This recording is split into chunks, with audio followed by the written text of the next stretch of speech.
Penglihatan tanggal 11 November tahun 2023. 1. 5 agama berdoa bagi sebuah peristiwa. 2. Keos dan bangsa yang berkhianat China. 3. Meraung dengan cinta untuk kejadian yang akan datang. 4. Krusial dan kemuliaan Tuhan meninggalkan bait suci, Yehezkiel 10. 5. 2. 2024. 5 agama berdoa bagi sebuah peristiwa, tanggal 11 November tahun 2023. Pada saat menyembah Tuhan memberikan firman, Mazmur 112. Mazmur 112, Haleluya! Berbahagialah orang yang takut akan Tuhan, yang sangat suka kepada segala perintahnya. Anak cucunya akan perkasa di bumi, angkatan orang benar akan diberkati. Harta dan kekayaan ada dalam rumahnya, kebajikannya tetap untuk selamanya. Di dalam gelap terbit terang bagi orang benar, pengasih dan penyayang orang yang adil. Mujur orang yang menaruh belas kasihan dan yang memberi pinjaman, yang melakukan urusannya dengan sewajarnya. Sebab ia takkan goyah untuk selama-lamanya, orang benar itu akan diingat selama-lamanya. Ia tidak takut kepada kabar celaka, hatinya tetap penuh kepercayaan kepada Tuhan. Hatinya teguh, ia tidak takut, sehingga ia memandang rendah para lawannya. Ia membagi-bagikan, ia memberikan kepada orang miskin, kebajikannya tetap untuk selama-lamanya, tanduknya meninggi dalam kemuliaan. Orang fasik melihatnya, lalu sakit hati, ia menggertakkan giginya, lalu hancur, keinginan orang fasik akan menuju kebinasaan. Lalu tampak dalam penglihatan, ada orang-orang yang berdoa, di dada mereka muncul gambar kepala Raja Wali, matanya tajam dan tim ini mendengar, terbang tinggi, jangan pernah takut. Jangan pernah khawatir dan hadapi segala hal, aku ada bagimu. Tim ini melihat dalam penglihatan, ada karpet emas 2 rupa, yang satu warna emasnya lebih kuning. Lalu tampak Tuhan Yesus turun dari sorga. Dalam keadaan manusia, memakai jubah yang tidak bagus, menyatakan kerendahan hatinya. Dia katakan, bawa keluh kesahmu, bawa setiap pergumulanmu. Pada saat terus menyembah dan berdoa. Salah satu tim melihat dalam penglihatan ada kulit manusia, warnanya seperti daging yang dipanggang, tapi ini bolong-bolong seperti busuk. Lalu tim ini melihat 5 agama, ada yang bakar-bakar dupa. Lalu ada patung-patung, di sisi yang lain ada Muslim dan juga Kristen. Mereka sama-sama berdoa berseru kepada Tuhannya masing-masing untuk sebuah peristiwa. Lalu tim ini digerakkan di hatinya supaya menyerukan, Tuhan genggam setiap kehidupan kita untuk masa yang akan datang, masa yang menakutkan dan masa yang mencekam. Kekhawatiran, ketakutan dan kesulitan akan melanda dunia ini, dan akan terjadi seperti yang belum pernah kita lihat. Tapi dari sekarang Tuhan mempersiapkan kita dan serukan, Tuhan genggam hidupku. Setelah itu tim ini melihat kembali dalam penglihatan, Daniel 12. Keos dan bangsa yang berkhianat, China, tanggal 11 November tahun 2023. Setelah itu tampak banyak sekali gedung-gedung tinggi, tim ini tidak memahami apakah ini di Indonesia atau di luar negeri. Namun dari gedung-gedung itu, bos-bosnya, orang-orang asing, memakai jas lalu keluar dari gedung-gedung itu, dan membawa berkas-berkas mereka. Mereka seperti meninggalkan perusahaan-perusahaannya. Lalu tim ini bertanya kepada Tuhan, keadaan seperti apakah ini Tuhan? Lalu Tuhan menjawab pertanyaan tim ini dengan memberikan penglihatan, ada banyak tanaman toge yang bertumbuh dengan subur. Lalu tiba-tiba layu seperti kena panas lalu terdengar suara keos. Lalu tim berdoa bagi rancangan si jahat lewat perekonomian yang hancur. Terutama rancangan China bagi bangsa Indonesia. Dan supaya Tuhan memproteksi perekonomian Indonesia. Lalu salah satu tim melihat dalam penglihatan, tim doa sedang ada di hutan yang indah di pinggiran sungai. Kita berjalan dan ada lawan bicara kita namun tidak tampak. Suara itu mengatakan, jangan terlalu percaya dengan pernyataan bahwa ekonomi Indonesia baik-baik saja. Karena ada bangsa lain yang berkhianat. Lalu tampak tulisan China dan muncul wajah pemimpinnya XJ. Meraung dengan cinta untuk kejadian yang akan datang, tanggal 11 November tahun 2023. Pada saat menyembah, salah satu tim melihat penglihatan seperti gambar berseri. Yang pertama, ada seorang tentara Romawi berpakaian lengkap seperti dalam film Passion of the Christ, namun tentara ini terbang di udara, dia menaiki burung besi berwarna hitam, dia memandangi ke bola dunia. Seperti berkeliling dan mengintai. Lalu tim ini melihat ada banyak tentara berpakaian loreng, dan banyak sekali tank yang sudah siap berperang, wajah mereka memperlihatkan dari banyak suku bangsa. Karena berbeda-beda dan di pipi mereka ada lambang bendera negara mereka, ada merah putih, Amerika, China, dan banyak yang lain. Lalu di depan tank-tank itu ada sebuah tulisan Matius 24 ayat 7. Lalu di sisi kiri ada seorang perempuan berpakaian ungu yang terurai panjang, posisinya ada di udara namun lebih tinggi dari tentara yang menaiki burung besi.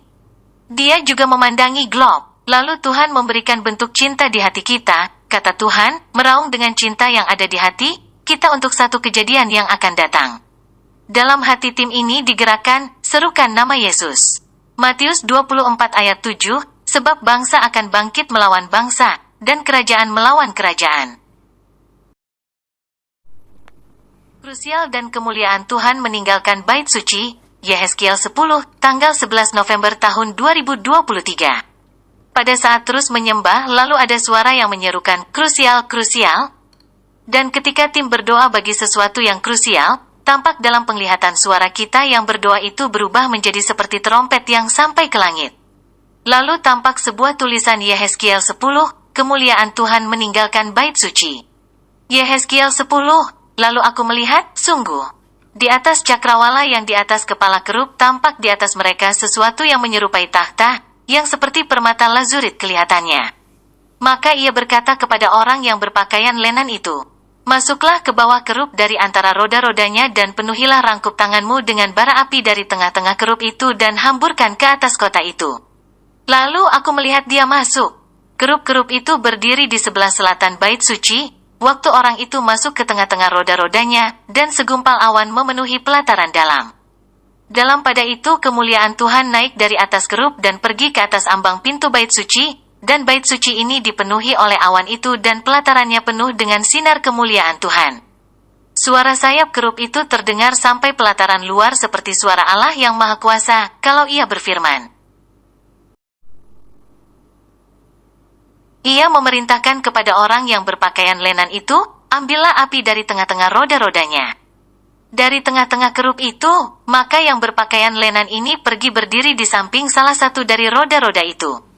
Lalu seorang kerub itu mengulurkan tangannya dari tengah kerub-kerub ke api yang ada di tengah-tengah mereka, diambilnya sedikit dan ditaruhnya di dalam tangan orang yang berpakaian lenan. Orang ini menerimanya dan pergi. Pada kerub-kerub itu tampak yang menyerupai tangan manusia di bawah sayap mereka. Aku melihat, sungguh, di samping kerub-kerub itu terdapat 4 roda. Satu roda di samping seorang kerub, dan roda-roda ini kelihatannya seperti kilauan permata pirus. Kelihatannya keempatnya adalah serupa, seolah-olah roda yang satu di tengah-tengah yang lain. Kalau mereka berjalan mereka dapat menuju ke 4 jurusan tanpa berbalik kalau berjalan, karena tempat mana yang dituju oleh yang di muka, kesitulah pergi yang lain-lain. Tanpa berbalik kalau berjalan. Seluruh badan mereka, punggungnya, tangannya, sayapnya, dan roda-rodanya penuh dengan mata sekelilingnya. Ya, roda-roda mereka berempat juga. Aku dengar bahwa roda-rodanya disebut puting beliung. Masing-masing mempunyai 4 muka. Muka yang pertama ialah muka kerub, yang kedua ialah muka manusia. Yang ketiga ialah muka singa dan yang keempat ialah muka Raja Wali. Kerub-kerub itu naik ke atas. Itulah makhluk-makhluk hidup yang dahulu kulihat di tepi sungai Kebar. Kalau kerub-kerub itu berjalan, roda-roda itu juga berjalan di samping mereka. Kalau kerub-kerub itu mengangkat sayapnya untuk terbang dari tanah, roda-roda itu tidak bergerak dari samping mereka. Kalau kerub-kerub itu berhenti, roda-roda itu berhenti. Kalau kerub-kerub itu naik ke atas, roda-roda itu sama-sama naik dengan mereka, sebab roh makhluk-makhluk hidup itu ialah di dalam roda-roda itu. Lalu kemuliaan Tuhan pergi dari ambang pintu bait suci dan hinggap di atas kerub-kerub. Dan kerub-kerub itu mengangkat sayap mereka, dan waktu mereka pergi, aku lihat. Mereka naik dari tanah dan roda-rodanya bersama-sama dengan mereka. Lalu mereka berhenti dekat pintu gerbang rumah Tuhan yang di sebelah timur, sedang kemuliaan Allah Israel berada di atas mereka. Itulah makhluk-makhluk hidup yang dahulu kulihat di bawah Allah Israel di tepi sungai Kebar. Dan aku mengerti bahwa mereka adalah kerub-kerub. Masing-masing mempunyai 4 muka dan bagi masing-masing ada 4 sayap dan di bawah sayap mereka ada yang berbentuk tangan manusia. Kelihatannya muka mereka adalah serupa dengan muka yang kulihat di tepi sungai Kebar. Masing-masing berjalan lurus ke mukanya. Pada saat terus memuji dan menyembah, tampak dalam penglihatan satu kota yang sunyi sepi dan penuh debu berwarna abu-abu, ada banyak mayat bergelimpangan, pohon-pohon pun dipenuhi debu. Kota ini seperti dibom dan menjadi hancur. Dalam penglihatan ini, ada tim doa sedang berjalan dan seperti dalam keadaan takut, lalu Tuhan memberikan firman Mazmur 58 ayat 11. Orang benar itu akan bersukacita, sebab ia memandang pembalasan, ia akan membasuh kakinya dalam darah orang fasik.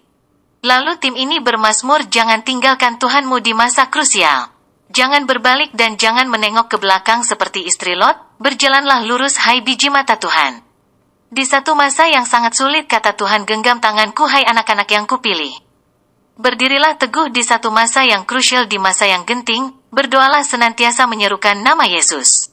Nama yang sanggup bagimu, dikatakannya aku akan mengambil rohku dari bumi ini. Berdirilah teguh di dalam imanmu, itu yang dikatakannya. Nantikanlah janji Tuhan, janji yang tulus, kasih yang abadi.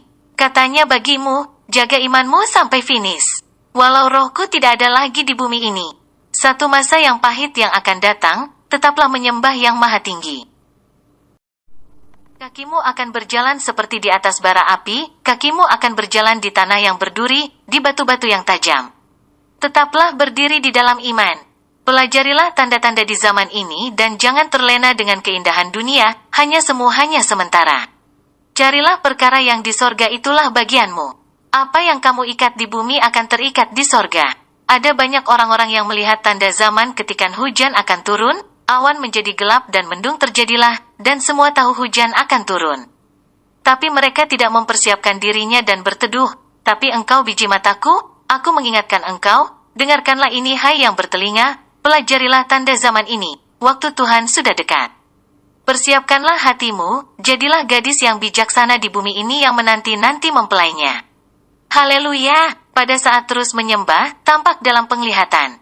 Di hati orang-orang yang berdoa ada lambang kerup yang berwarna emas. Lalu mereka dilingkupi cahaya berwarna ungu keemasan. Setelah itu tampak orang-orang yang berdoa ada di dalam taman yang bertuliskan Firdaus. Tim ini mengatakan, begitu indah dan tidak dapat dibandingkan dengan apa yang ada di bumi ini. Lalu tim yang melihat penglihatan itu menyatakan dalam mazmurnya, warna-warna yang cantik, kehidupan yang penuh damai dari Raja. Suara yang indah dan merdu memuliakan Tuhan. Suara lautan yang bergelora, suara pohon-pohon, suara cuitan burung-burung. Semua binatang pun penuh dengan damai, tidak ada yang menyakiti. Tak dapat digambarkan betapa indah suasana yang penuh kemuliaan. 2024, tanggal 11 November tahun 2023. Pada saat terus menyembah dan berdoa, salah satu tim menyebutkan ada satu yang urgen yang masih Tuhan berikan. Tim ini melihat dalam penglihatan. Ada satu jalan dan di sampingnya perbukitan, tim doa sedang berjalan di jalan raya, di samping kiri ada tanah berwarna coklat tua, ada tulisan berwarna coklat susu dan warnanya keruh. 2024. Lalu tim berdoa bagi Pesta Demokrasi Indonesia di tahun 2024. Tampak tiga dalam penglihatan orang berjalan namun mereka berbaris, mereka seperti bayangan hitam yang memakai topi. Seperti topi pejabat pemerintah, mereka membawa tongkat, yang di dalam hati tim ini ditaruhkan mengenai kepemimpinan, mereka memukul-mukulkan ke tanah. Dan menggambarkan bukan kepemimpinan yang baik, karena tim ini mengatakan bukan digunakan sebagai tongkat gembala untuk membimbing dan mengarahkan. Lalu tim berdoa supaya siapapun yang terpilih. Mereka memimpin bukan dengan kegeraman tapi dengan kasih. Saat berdoa bagi hal ini, tim ini mendengar media. Lalu tim berdoa bagi media yang digunakan untuk kepentingan yang tidak benar. Tim ini melihat dalam penglihatan tiga orang yang berbaris itu, yang terdepan bentuknya lebih kecil di antara yang lain, CPGP, lalu yang kedua sedang CPAB, dan yang terakhir paling besar, CPPS. Dan tim ini merasa itu menggambarkan jumlah suara karena di atas mereka ada tulisan persen. Tuhan Yesus memberkati.